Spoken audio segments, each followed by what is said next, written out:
Beautiful ladies and handsome men, I am not sure what's true or false in this story. I take gossip, tea, rumor, and scandal from yesteryear, from online, from word of mouth, from books, and I ball it up and I tell you guys a story. Now, let's get to it. Hey, how are y'all doing today? This is Ashley with Ashley Says So, and I am back with another Old Hollywood Scandals video. And today we are going to be talking about Jimmie J.J. Walker, honey. And I have rarely seen anything on him, so I am very excited for this video. Let's get to it. James Carter Walker Jr. was born on June 25th, 1947 in Brooklyn, New York. His father's name was James Carter Walker Sr. and his mother's name was Lorena Walker. And I'm not sure exactly how many siblings he had, but if I'm not mistaken, it may have been only one, and that was a sister. And baby, I come to say we need to throw the whole childhood away, honey, because he and his sister definitely had a bad one. Gossip claims that his daddy was a low-down, dirty scoundrel, baby. And no, I am not sprinkling no said so on it. I'm for real. Now, there are several things that James Sr. did to his wife, Lorena, and his children. But let me just tell you a couple. One story talks about how Lorena was at home with her children, and I think she was in the kitchen cooking when all of a sudden James Sr. burst through the door. This man looks behind him and tells somebody to come on in, and in walks his girlfriend, baby, the side chick. Oh, baby, she come in with a little short dress on, showing all her leg. And James got the nerve to suck his teeth, look her up and down, and then tell his wife, Lorena, see, Lorena, this what a woman's supposed to look like. Look at that light skin she got. Look at that blonde wig she got on, the short dress she got on. That's a fine, real woman that know what to do. You ain't nothing, Lorena. You ain't no woman. The folks say that Lorena did not say a word. In fact, she fixed a cup of coffee and offered it to the side chick. I don't know the rest of the story, but I'm guessing Lorena maybe had a conversation with the side chick and then watched as her husband left with his side chick to get into his car that he never let Lorena or his children ride in. Honey, the folks say Jimmie Walker will never forget it. Say his daddy came home one day with a 1956 Cadillac and told Jimmie, as well as his sister and his mama, this car right here, this is for finery. This is for the best in life. Y'all will never ride in my doggone car. And they never did. But like I said, his side chick was show riding in there. And what?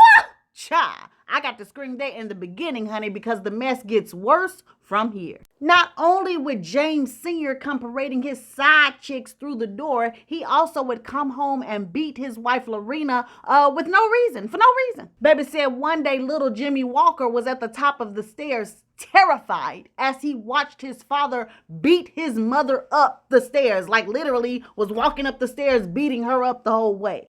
In this particular episode, rumor has it that James Sr. broke Lorena's jaw, bust her lips, blacked her eye. And honey, you know it's a scandalous thing, child, because Lorena ended up going to the hospital and they ended up wiring her jaw shut. The woman get back home, not even about 3 days later, James Sr. comes back again, breaks her jaw again, tears up all the wire and everything.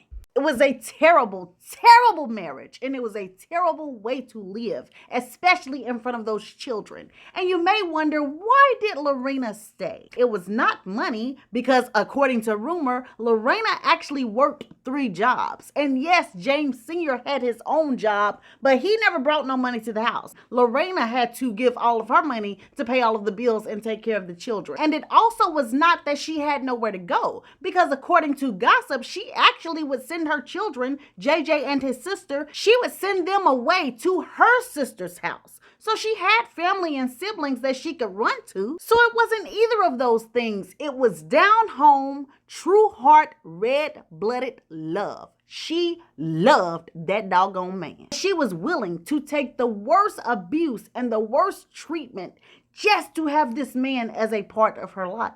And gossip claims that this bothered JJ. Of course, he was bothered to see his mother abused and mistreated, but allegedly he was also bothered by the fact that his mother would allow his father to keep coming around, because the father did not live with them. I want to make that clear. He came around when he wanted to. That's when he visited his wife and children, and every time he visited, pretty much he jumped on his wife, Lorena. But one day, and I think this happened right around when Jimmie was going to junior high, all of his aunts, his grandmother, everybody in the whole family pretty much came to his mother's house, and they sat her down and they staged an intervention, and they told her, you will die if you stay married to James Sr. That's just what it is. And so finally she ended up saying, okay, I'll leave him, I'll do it. And so she did end up leaving and divorcing her husband. Now, while things were, I'm sure, much better for Jimmie, since it came down to him just living with his sister and his mother, they still were not great. According to rumor, Jimmie still had to deal with some traumatic conversations with his mother. And she meant well, but the things she said, things like, boy, I sure do wish you could wash some of that black off your skin. Can't you scrub hard, get some of that black off? Son, it's a lot of white people around here now. Tuck your lips in. Can you tuck your lips in a little bit? It was just traumatic for him. And then on top of that, they were poor. So there were a lot of poor, depressed, and hopeless situations that he faced growing up. And this is not even his depression. It's just depression from the people that were around him. And there were a lot of these stories that were told in his book, but I'm going to tell you this one story that dealt with depression that really stuck out. So the story says Jimmie was around 12 years old, and he went to school with this 11-year-old girl who was said to be one of those rare black girls, like super duper chocolate and very beautiful. And I'm guessing this 11-year-old girl had her pick of the guys, because the story says she was dating this 16-year-old guy. Well, Jimmie wanted this girl for himself, honey. Like, he was really, really interested in this girl. Well, gossip claims that Black Diamond ends up coming to the school one day, and honey, she is just hollering and crying, and everybody's trying to figure out what's wrong with her. Well, come to find out, the 16-year-old guy has broken up with her. Well, the girl is so tore up that she ends up leaving school early, going back home, and after school, Jimmie makes it his mission to go over to her house. He wants to console her and probably be her next guy. So he gets to Black Diamond's house, and he walks through the door, and baby, everybody is just toe up. I'm talking about the mama in there crying, the cousins in there crying, everybody crying. So Jimmie is like, God dang, this 16-year-old must have been a heck of a guy. And he starts walking around the house trying to find somebody to talk to. And finally, he stops one of the cousins and he says, where's Black Diamond? I want to go talk to her. And that is when he is informed that Black Diamond is no more. She walked straight home from school and hanged herself, committing suicide because she was so heartbroken over this 16-year-old. An 11-year-old girl heartbroken over a 16-year-old, enough to take her own life. And so Jimmie, once again in his young life, is seeing something and experiencing something so traumatic, but allegedly he really didn't even know how to react. You know what I'm saying? He was kind of shocked and kind of didn't show any emotions, just kind of went on about his day and about his life. And I guess that's all he could do, because gossip claims that even though he was surrounded by hot messery, there were still some fun times in his life. He hung out with his friends. He also hung out with certain gangs, did a little bit of petty theft, tried to run around acting like a hoodlum. While he's having all of this fun, he goes to school on the side. And then when he did go to school, gossip claims that he wouldn't do his work because he didn't think he had to. Every year at the end of the school year, he would get a paper telling him that he progressed on into the next grade. Well, when it was time to graduate, Jimmie didn't really know anything when it came to book sense, but he still was trying to go get his cap and gown just like everybody else. Baby, them folks told Jimmie that not only did he not have enough credits to graduate, he didn't even have enough credits to be in his senior class. And so JJ, halfway understanding what credits are anyway, basically asked the woman, okay, well, I don't have enough credits, so how many credits do I need to graduate and be in my senior class? Cha, said that woman, looked down at the paper and then looked up at him and was like, son, you ain't got to worry about the 12th grade, because according to these credits, you're not even a freshman. That boy had been going to school for the last 3 to 4 years for no reason. For absolutely no reason. He he hadn't even had enough credits out of junior high to even be in high school. And so he ends up quitting school. After that, he ended up trying to join the military, but he failed the entrance exam. But there was this group of people who started to talk to him, and this group of people basically had social programs to help the Black youth and Black young adults. And through time, it would be this route that led him into comedy. By the late 1960s, or maybe even earlier, I'm not sure, he was the MC for the Apollo Theater. And he started to be noticed by bigger and better entertainers, and then sometime around 1972, 1973, somebody came up to him and was like, hey, I want you to be a part of my new show. It's called The Black Family. They told him The Black Family was going to be a spin-off sitcom centered around the maid from the show Maude, Florida Evans, who was played by Esther. And they described that Florida would be a strong Black matriarch who led her family through social issues. And this might sound like Jimmie would have been like, hooray, yeah. But honestly, at this point in his career, he had been noticed by a lot of big names, and he had been fed a lot of lies. You know, there were a lot of people who came up to him, I'm gonna put you on my show, I want you to do this, and nothing ever came of it. But soon enough, he found out that it was the real deal, and he found himself in a studio meeting, and he ended up meeting the other cast members, Bernadette Stanis, John Amos, Esther, and Laurence Fishburne. And yes, if you guys did not know, Laurence Fishburne was cast as Michael Evans for a little while. But the creators always wanted Ralph Carter, but Ralph Carter wasn't available at first. But luckily, he became available, and this took Laurence Fishburne out of the role. So Jimmie gets there, meets everybody, and he finds out now that the show is now going to be called Good Times instead of The Black Family. And this show, again, will center around Esther, Florida Evans, but it also will have a focus on the youngest sibling, Michael Evans, because he's going to be a serious Black warrior, almost militant, and he will focus on social issues and social justice for Black people, his character. They start the readings, the rehearsals, and get ready to shoot the pilot. And Jimmie, who is now called JJ, comes in, and every day the role that he plays becomes increasingly more funny. Every line he does, he says it in a funny way. Like instead of saying, you know, what's going on, mama? He comes in, hey, what's going on, pretty mama? And contrary to what most people believe, per Jimmie Walker, Norman Lear did not approve of this. He did not like this. Gossip claims that he told JJ to stop acting like that, to tone that down, because this was going to be a serious show. Well, JJ, or Jimmie Walker, was like, hey, listen, I am a stand-up comedian. Like, that's what I am at heart. It is my job to make people laugh. So he continues to behave this way. And the full breakdown of what happened behind the scenes and how this led up to JJ kind of being the star is broken down in his book. But to make a long story short, JJ does become one of the main focal points of Good Time. Episodes where he had more screen time started to be much popular than the episodes where he did not have much screen time. Norman Lear hated this and wanted to argue the point, but baby, when those ratings rolled out and the results really showed that Good Times was doing better than almost all of the shows that came on at the same time period, baby, there was nothing Norman could say. And by season 2, even though the main focus was still on Esther, John Amos, Ralph Carter, JJ was quickly becoming a rising star. And the more they focused on JJ, the more hot Jimmie Walker got. I mean, JJ had his own catchphrase and everything, you know, dynamite, and everybody and their mama was saying that. There started to be backpacks with JJ's face on it. Jimmie Walker started to get commercials, the whole nine. He really started to make a lot of the other characters seem like side characters, and this did not go down well with the rest of the cast, especially Esther.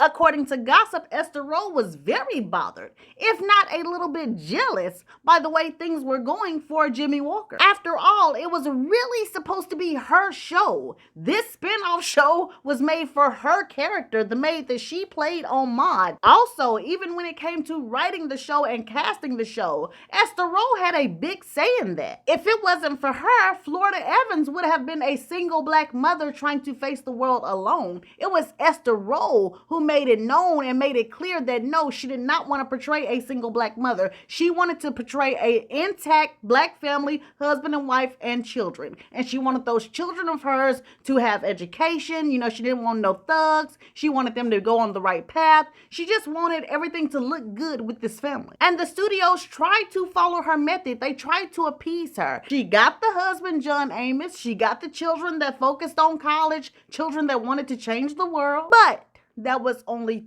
2 of the children. That third child wasn't smart, wasn't trying to go to college, wasn't trying to change the world. This kid was a loud, lanky, hat-wearing goofy who walked around making up catchphrases and doing questionable things like finding stuff, which basically meant he was stealing stuff. And Esther Rolle absolutely hated this character. She said that American blacks shouldn't see a character like JJ on TV, or at least they shouldn't see him all the time. She told Norman Lear, you know, if I can't get main character and be in front of the camera all the time, at least let's put most of the focus on Ralph Carter, the character Michael Evans. Esther wanted this show to be a serious show with little to no comic relief. And she fought tooth and nail for this, but baby, those ratings were just dynamite, you know. I mean, they were just great. And so her crusade got nowhere. So Miss Florida Esther Rolle Evans went rogue and messy, baby. Right before the 3rd season of Good Times, Esther Rolle took her little high shoulder tail and hobbled on down to Ebony magazine and did an interview with them. And in this interview, she told the world about how much she hated the character of JJ. She talked about how she couldn't stand the fact that he was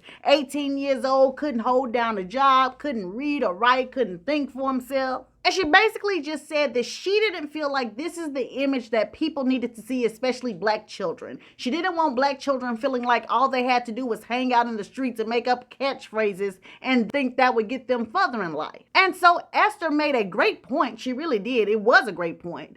But when she did this, it hit Jimmie Walker in the chest like a ton of bricks. Before this, he had been really coming into his own. You know, like I said, he had t-shirts made, backpacks, and, you know, he was getting all of these achievements. And most importantly, he had achieved what he had been wanting to do all along, which was just to make people laugh. So this pained him very much. But what hurt him most of all is that Esther Rolle, his co-star, had never told him this. She went to that magazine without ever pulling him to the side off the set and saying, you know, Jimmie, I kind of think maybe you need to tone it down with JJ, or Jimmie, let me talk to you. I feel like your character JJ is detrimental to the black community. You know, she never did any of that. And if you look at this situation, I mean, really look at it, it's very, very similar to the Ron O'Neal video with Cicely Tyson. And I don't know, forget it, I'm gonna say what I want to say. Y'all gonna say I hate black women and all this kind of stuff, but I'm just trying to have an intelligent conversation. Take your emotions out of it.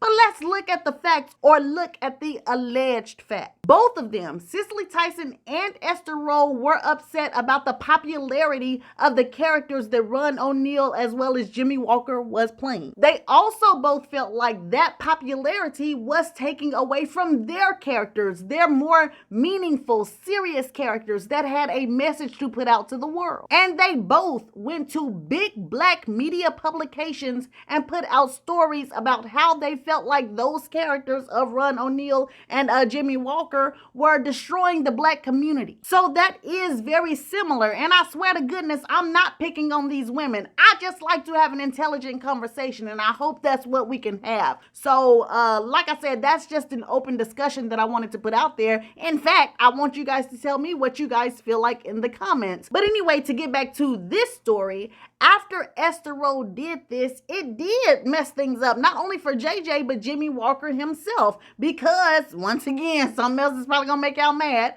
but in the past, as well as sometimes today, the black community a lot of times have a hard time differentiating the actors from the characters they play. Just like down at the Pank on P-Valley, that guy that plays the gay guy, the Pank's boyfriend or something like that, you know, a lot of people try to accuse him of being gay in real life, just because he plays a gay character. You know, he do that too good. Look how he pursing his lips. That's just how people do. And so with JJ, Jimmie Walker, they saw him as JJ, and now they saw him as trying to tear down the black community. They saw him as a coon. You know, he went from having people walk up to him say, "Oh, JJ, you so funny, man, you be having me laughing, man," to now people walking up to him, you know, "JJ, you ought to be ashamed of yourself. You ain't nothing but a coon, a buffoon, making the community look bad." I've said it before and I'll say it again. Black people are not allowed or afforded the opportunity to be free with the stuff that they do. You know, black people cannot just play a role or act something out. Black people, anytime they do something, it's always like they're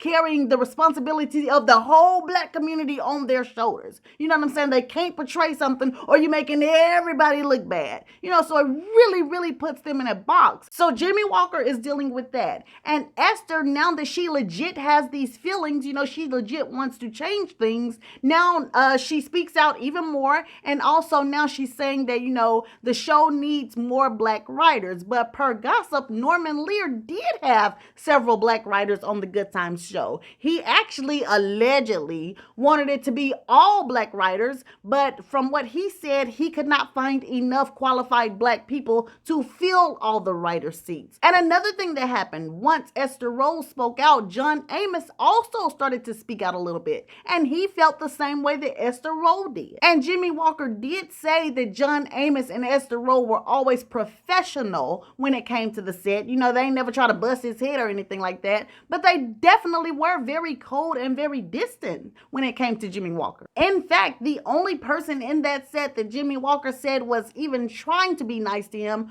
was Bernnadette Stanis. And honestly, I believe that Jimmie Walker had a bit of a crush on Bernnadette Stanis because, baby, he talked about her like she was just a goddess, which she is, honey. But he really said that she was the only one that would talk to him. You know, sometimes they would go to clubs together. Sometimes she would holler at girls for him. You know, they had a pretty good bond. So the trouble for Good Times is now in full motion. Both Esther Rolle and John Amos threatened to quit before the third season even starts. Luckily, the producers offered them much more money, and Esther Rolle took the money right then, but John Amos tried to hold out a little while longer. He wanted more changes and all of this good stuff, but eventually he did sign on to do the third season. Everything, though, was very touchy and very frigid from now on. Gossip claims that at one point in time, they were all getting their fan mail brought to the studio, you know, so they could see it. Well, they would bring everybody else's fan mail, but they stopped bringing JJ's or Jimmie Walker's fan mail to the studio because he would get more than everybody. And so the producers did not want to make Esther Rolle or John Amos jealous, you know, so they stopped bringing his fan mail. And so to talk about Jimmie Walker personally, he said that he was hurt on the inside about the treatment he was getting from Esther Rolle, John Amos, and others that were against him. He was very hurt, but he said he also understood. He understood the undercurrent of why they would be mad. First of all, everybody on that set were true actors, except him. Here he is, a guy off the streets, a stand-up comedian that don't even have any experience, coming right in and stealing the show. Secondly, he understood that once again, they were actors. So because they were actors, serious actors, they would want a serious show. They wanted the show to be more about drama because when you are an actor, nobody pays attention to your acting skills when you're in a comedy. Like, don't nobody care about that. A lot of times in order to get the awards or the recognition, you have to be in a drama, in a serious drama. That's where well, not an Oscar for a TV show, but that's where all of the Emmys and stuff come from. So by having JJ take this big comedic lead and turning the show into more of a comedy, that was taking away all of the real actors' chances of getting recognized and awards. So he understood their frustration, which meant while Esther Rolle and John Amos were out doing interviews and saying little snarky comments to the media and stuff like that, Jimmie Walker never really said a mumbling word. There were plenty of media sources, both black and white, because this issue had blown up. So both black and white trying to get in touch touch with him wanting a statement. You know, the media was wanting him to do an interview so he could fire shots back at Esther Rolle, say something bad about John Amos. Y'all know how the media is. Love to have somebody fighting, going back and forth. But Jimmie Walker never did any of that. In fact, he only put out one statement, and that was just to say that, you know, look, guys, I'm just playing a character. I'm just doing my job. You know, JJ may not be the best role model, but why are y'all making him a role model anyway? This is just a fun character, just like the Funzy, or whatever his name is. You know, JJ is just something like that. This should not be a character that young kids are looking up to, admiring. And he basically said that if the kids wanted a role model, they should use their parents as role models and just use TV for what it is, entertainment. And that's all Jimmie Walker ever said. And per Jimmie Walker, he never really said much because he kind of just wanted the whole thing to go away. He wanted everything to go back to normal, how it was when he first started Good Times. You know, he just wasn't for all of this mess. But the damage was pretty much done, and they really could not put the cat back into the box. The third season did continue along, but allegedly John Amos started to complain about a multitude of stuff. Not only JJ, like he started just having problems with all kind of stuff. And so when it was time to renew the contracts for the fourth season, John Amos received a phone call and they told him, no sir, don't worry about signing your signature. You're out of here. And proceeded to kill him off on the show. Damn. And yes, I said that because of the infamous scene, but I also said that because once his character was killed off, once John Amos left, like this really spelled the end of the show for real. Because Esther Rolle was once again livid. Remember, one of the big things of her being on this show was the fact that she would have a husband on the show, an intact and put together marriage. So now they've killed her husband off. So Esther goes marching to the producers and basically asking them, so what's next? You know what I'm saying? Who's going to play the strong father figure in this house next? I hope not doggone JJ. But unfortunately for Florida, it only kind of made sense for JJ to kind of step up and take on a main role. Because during that whole season 3, JJ had most of the episodes written about him and things he had gone through. So now that they are in the fourth season, they just continue on writing a lot of episodes about JJ. Sooner or later, though, they bring in the character Carl Dixon, played by Moses Gunn. And Carl Dixon was an atheist character that starts dating the character of Florida Evans. Now, how does that make sense? Florida Evans, a God-fearing woman, a woman that prays and, oh Lord, all the doggone time. How is she now dating a man that doesn't believe in her God or any God? It didn't work for the episodes that he was in. It didn't work for the audience. And it didn't work for Esther Rolle. So after the fourth season, she ended up leaving the show. Good Times ended up limping along and struggling through its fifth season. And soon it was announced that it would only have one more season and then it would be over with. And it was during the sixth season that Esther Rolle was offered a boatload of money to come back to Good Times so they could end the show. And that is what she did. And so they worked all the way up until the last episode, and that was the end of Good Times. Everybody moved along to other projects except Jimmie Walker. His tail didn't move along nowhere. I mean, he had other small roles here and there, but he was typecast. Every time somebody saw him, he was JJ. And this was a good thing for Jimmie Walker sometimes, and this was a bad thing for Jimmie Walker sometimes. And ooh, child, let me tell you one of the bad times. So gossip claims that Jimmie Walker was in the gym working out, and this guy walks up to him and he's like, oh man, you know,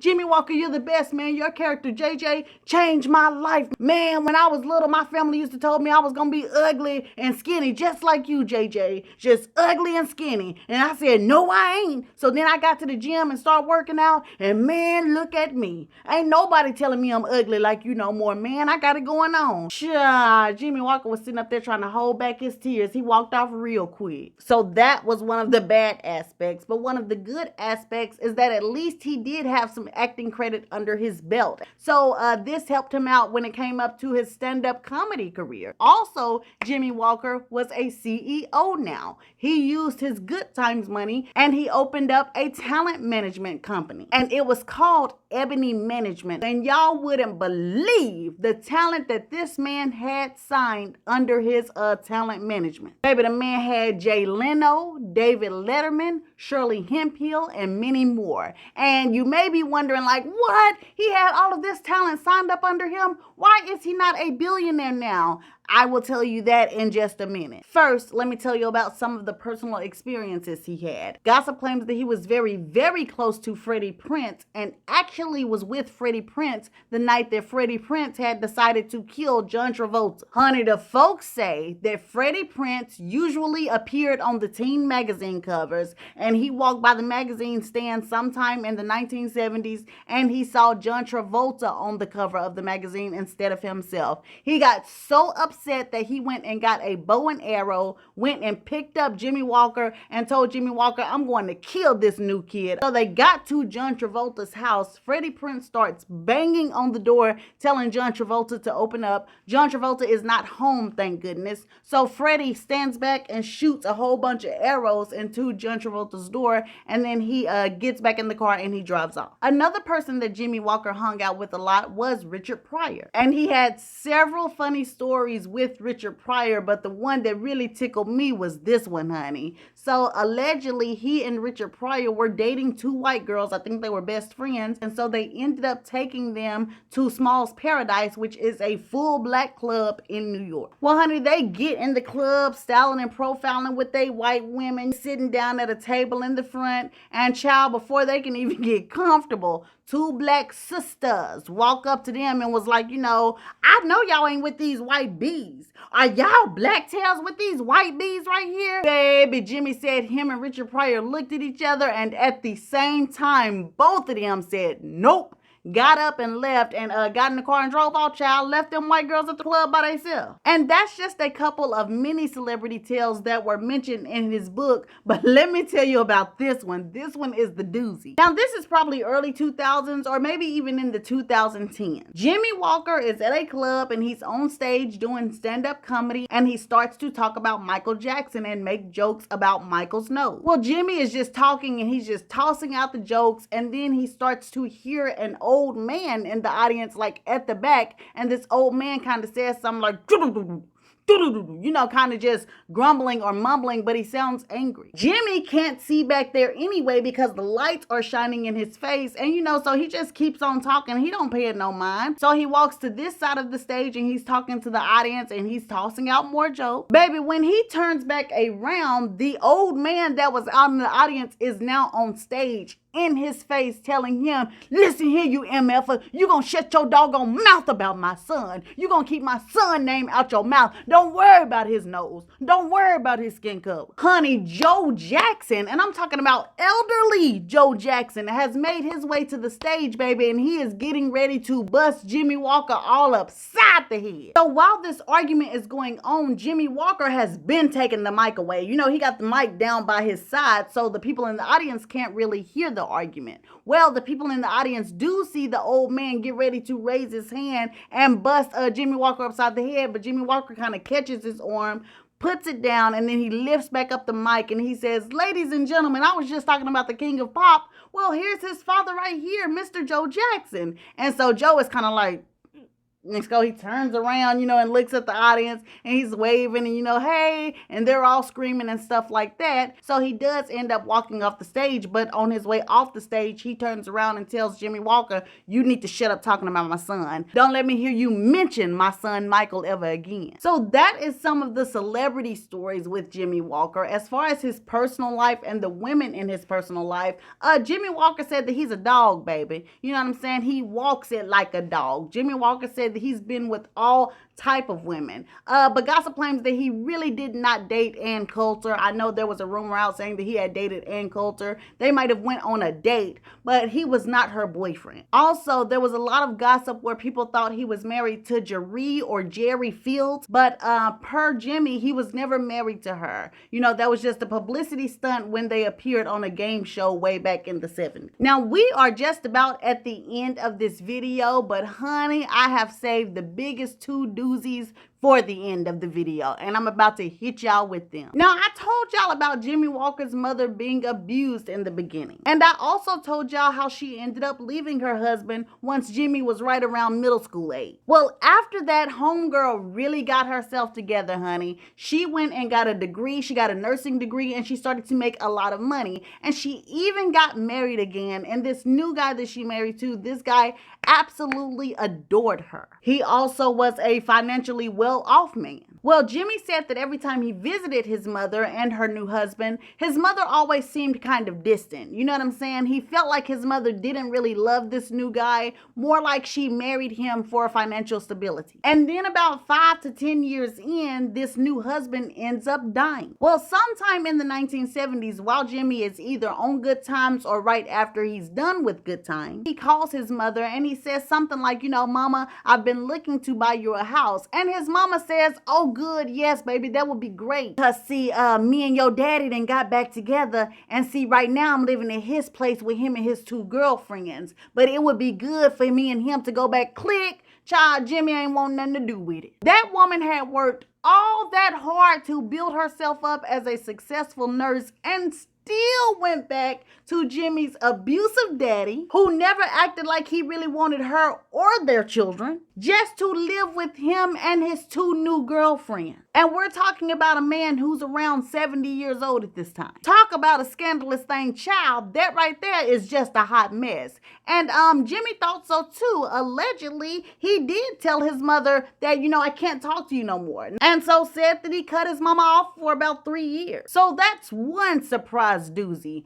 The second surprise doozy has to do with the Ebony Management Company that Jimmie Walker was the CEO of. So I told you about the great talent that he had under his roster, people who would go on to be superstars later on. Well, Jimmie also hired this secretary / assistant by the name of Helen Kushnick. And if I'm not mistaken, Helen was talked up to him by other people as being like the best assistant in the world. You know, she'll get things done. Well, Jimmie bought into that mess. And once again, like I said, she started working for him. Well, honey, a few years in, Jimmie Walker started to watch his name on the Ebony Management business cards or the Ebony Management documents go from CEO to vice president all the way down to secretary. And so Jimmie comes up to Helen and he's like, "Hey, you know, what is going on? Why is my name down here by a secretary? This is my company." "Oh, come on, Jimmie. I mean, God, this is just ridiculous. You've called this place Ebony Management. You know, we're trying to get real talent here.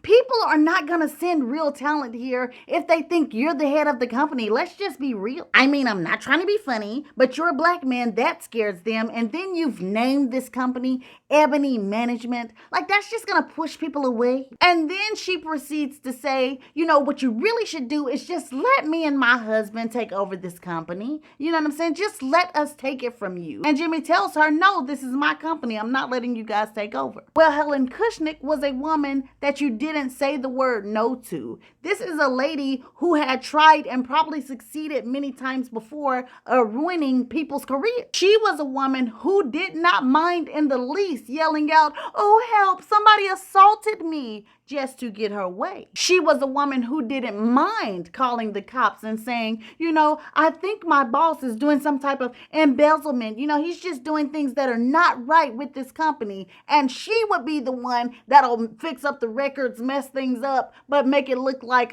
Jimmie had done it. So essentially, Jimmie Walker was scared of her. And so Helen would keep pressuring him, "You know, I think you need to sign the company over. You need to just sign it over to us." And so Jimmie tried to hold out as much as he could, but the more she asked, the more pressure she put on him. And the more scared he was that she was going to do something that maybe got his behind locked up for life, or at least would ruin him. And so she brought her dominant tail in his office and she asked one more time. And this time Jimmie Walker said yes.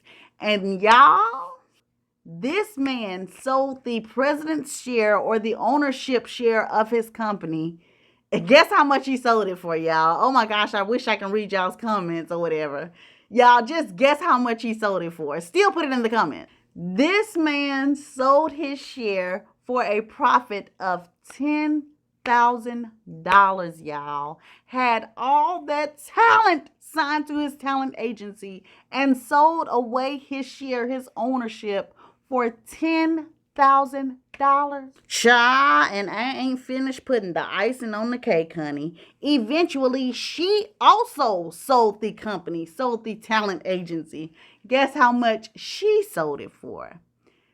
$7 million, y'all. Damn, $7 million. Oh my gosh. When I was reading this information, my heart just dropped. I felt so bad for Jimmie Walker. But he said so himself that he's never been a really, really tough guy. You know, he's not necessarily somebody that you can walk over, but he is scary. You know what I'm saying? And he said that. And so, you know, it was a lot of things that happened in his life that it was like, dang, why you let them do you like that? But he just is not that type of guy, you know. So, I don't know, y'all. It was a mess. Y'all need to go get that man book and really read it for yourself, because that right there, that really ticked me off.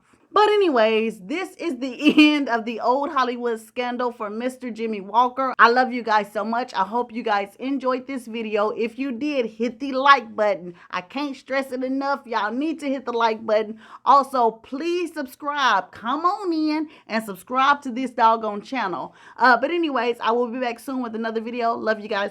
Bye.